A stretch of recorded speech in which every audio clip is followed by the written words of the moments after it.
to reason. Will you open your eyes and to wonder what you'll find with an open. We've got Denise in Portland. How are you? Good, how are you? We're doing well. I am a Christian and make no bones about it. Okay. You know, it's really disheartening how many of the atheists are former believers, and I realize that. But I don't think they realize what's going to happen to them in the end. I think you're right. You know, I don't think any of us know what's going to happen to us. I believe in a literal hell. I'm sorry? And where are they going to end up when they die? I mean, I'll just be have quiet you thought about it? You say you believe in a literal hell? Yes, I do. And you think that we atheists deserve to go there? No. We don't? I don't Then want how to see come? anybody go. Then how come I you, just- ma'am? Yeah, Denise? go ahead. So if you believe there's a hell, and you believe the atheists are gonna go there, Yep. cause why? Your God's gonna send us there, right? No, they No? send themselves there by No, rejecting no. Jesus as No. their Savior. No. Then now that's Yeah, silly. yeah. That's silly. I'm choosing right not now. I don't silly. want to go to hell. Okay. You So now have your the God has the choice. option of either sending me or not. Jesus has thrown you a life preserver. That's why he's called the Savior. Ma'am? You guys have been ridiculous enough to reject it. Where did hell come from? It's in the Bible. He spoke about it many times. I believe in it. If you don't... No. Denise, I'm just asking a question. Did God create hell? Well, actually, God originally created hell for Satan and his demons. We weren't supposed to go there. Sure. So what determination was there in your religion? Why did God decide to start sending people to hell? I mean, you don't think... Again, he doesn't send them to hell. You guys send yourselves. Okay. We don't. That's nonsense. Yeah, we have the you do. choice. We have the choice. We choose not to go. Now, your God is back. The ball's back in his court. If he wants to send us, he can. Is he gonna? You send yourselves. No, we don't. How That's many times ridiculous. You send yourselves. No, that's doesn't ridiculous, send you. ma'am. Here's the thing, Denise. It doesn't matter how many times you keep repeating this. I'm trying Well, to... you keep repeating your stuff. Let me try something. I tried something else, which was, did God create hell? If so, then he's ultimately responsible for it, correct? Does he not make the rules? Do things not As happen? I said, that was Denise, do things not happen according to your God's will?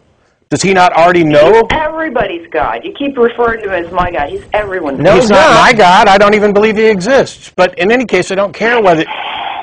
In any case, I don't care how you pretend to label. I'm trying to get to the source of the problem here, and it's this, because you were saying, Jesus threw you a life preserver. As far as I'm concerned, within the bounds of your theology, Jesus kicked me overboard, because you He believe didn't kick you overboard. You sure he did. rejected him. May I? Sure he did. Because, May I? hang on. Okay. Did your God create hell?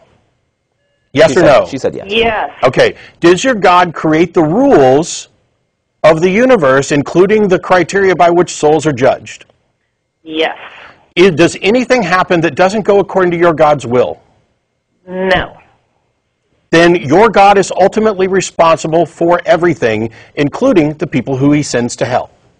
That is so messed up. I mean... Yeah, that logic stuff, it's a real pain in the ass, isn't it? It is messed up, ma'am. Reject him, and when you reject him, that's the dumbest thing you can possibly do. That's why he's called the Savior. And I have a question. Go ahead. What are we being Yep. saved? What are we being saved from exactly? You're being saved from eternal damnation. But Hell. um, Hell. Have you ever been a Christian? Yes, I was. For how many years? Oh, till I was about 21, 22. What happened? We understand. Go ahead. Yeah, I thought about whether there was any reason to believe any of that stuff, and it scared me, because I had been raised to believe in a kind and loving God, but to fear this kind and loving God. And so every time it occurred to me to question that my fear got in the way. Eventually I said to myself, if God is really kind and loving, he's not going to mind me using my brain, the brain that he gave me, to think clearly carefully and rationally about the stuff that I've been taught and to make my own decision. And the moment that I realized a kind and loving God would not, was not to be feared when I'm considering, rethinking my beliefs, that gave me the freedom to think clearly about my beliefs. And within a minute, I realized this is all nonsense. I'm an atheist. And I'll actually go one step further here. And even if I were to concede your what I consider to be a ridiculous framing that God doesn't send people to hell, people to send themselves to hell. Even if I were to accept that, I won't even necessarily go to the mafia boss analogy that I think is completely valid. My point of view is this. You have a being, according to your theology, that can possibly prevent people from having to suffer eternally. And he has, instead of being good and just and caring and actually doing that, is offering a kind of bribe.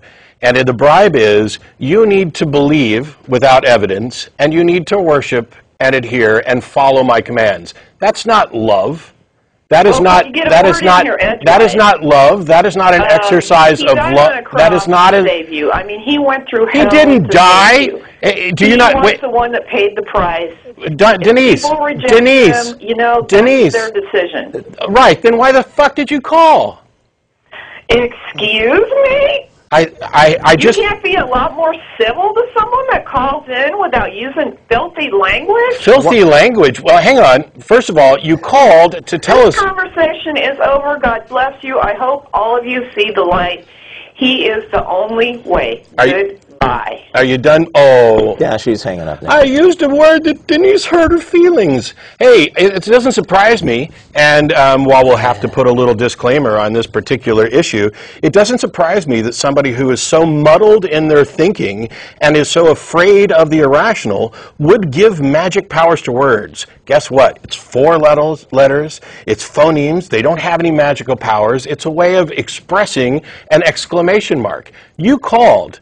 And then when things got too heated, you tried to do this, well, it's all up to you guys, and if you reject him, that's your responsibility, etc., which was your way of giving up. All you wanted to do was call in and state your opinion and move on. So when I ask, why the fuck did you call, I wasn't cursing you out. I was exclaiming that this is absurd for you to call in and do this.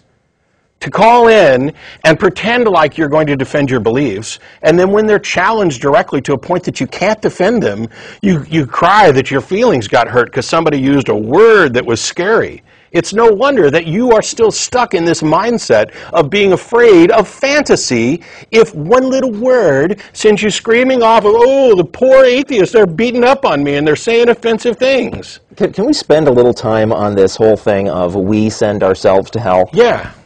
Please. That is okay. I'm holding a gun to your head, telling you to give me $100. Don't make me shoot you. Yeah.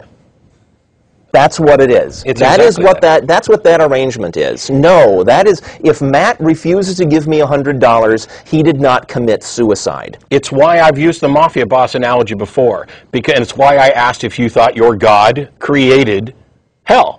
Because the mafia boss creates the scenario where, A, we can protect you from this stuff, but you got to be making payments. And when somebody comes along to break my thumbs for not making payments, that wasn't my choice. I mean, you're saying that my choice is to make those payments or get my ass kicked. And in your theology, my choice is to accept something that my brain can't possibly accept because it's irrational and without evidence, and then go the step further of becoming worshipful and adherent to this fantasy. Well, I won't do it. Because I see what happens when people do become worshipful and adherent to that fantasy. Even if I could convince myself to go ahead and accept the delusion, it is harmful and it is immoral. And your theology is immoral. And what you're saying about there being a literal hell and that God gets to wash his hands of it, it's all completely immoral. You have lost your own sense of dignity, self-respect, humanity, and morality. I loved how you laid out the logical chain connecting God with responsibility for people going to hell. And she goes, that's fucked up. Yeah, well, she wouldn't say that. Oh, right, that's messed up, she said. All right, so now we had 3 F-bombs. It sure is messed up, ma'am, and yet And that wasn't Matt's chain of logic that was messed up. It was the fact that you're in a religion where that chain of logic can easily be drawn, and you just avoid it. I'm surprised she didn't come down with the vapors. Amazing. I'm sorry that I offended your Victorian sense of morality or immorality, but some of us live in the real world and aren't afraid of a couple words on occasion. However, if Denise wants to call back, I promise I won't drop another F-bomb while telling her what an idiot she's being about her thinking on these subjects. And that doesn't mean I think she's stupid across the board. That we've had lots of discussions about this, you know, don't be a dick type thing. But when I say that somebody's stupid, guess what? I'm stupid. Jeff's stupid. The people in the audience are stupid. We are all stupid at some time about something. Yeah. The difference is that some of us, when we have this pointed out to us, or when we recognize it in ourselves, strive to overcome it. We say, you know what? I was being stupid. Let's correct that so that I'm not stupid about other things. And other people say, I'm not stupid. They deny. It's this massive ego that prevents them from denying, from accepting that they too can be wrong, that they too can make stupid mistakes. And that is what makes, they take offense to this. Oh, you called me stupid. Yeah, I did. Get over it. Call me stupid back. We've both been stupid about something. When you have that sort of reaction to somebody telling you that your beliefs on a certain subject are stupid or that you're being an idiot about something in particular, first of all, they're most likely not summing up your entire character. They're most likely not saying you are a complete useless brain that can't do anything right. They are talking within the context of that subject. If your initial reaction is to simply take offense and shut down the conversation, that's ego. It's not logic. You didn't win. You don't have any high ground, intellectual, moral, or otherwise. It's ego. It is your own inner self saying, I couldn't possibly be wrong. How dare you challenge me? And it's no different than making up nonsense crap about somebody using the F word or whatever. It's a way of avoiding the actual discussion. It's a way of avoiding the intellectual honesty that goes where the logic leads instead of saying, that's messed up once you've been proven wrong. It really is that simple.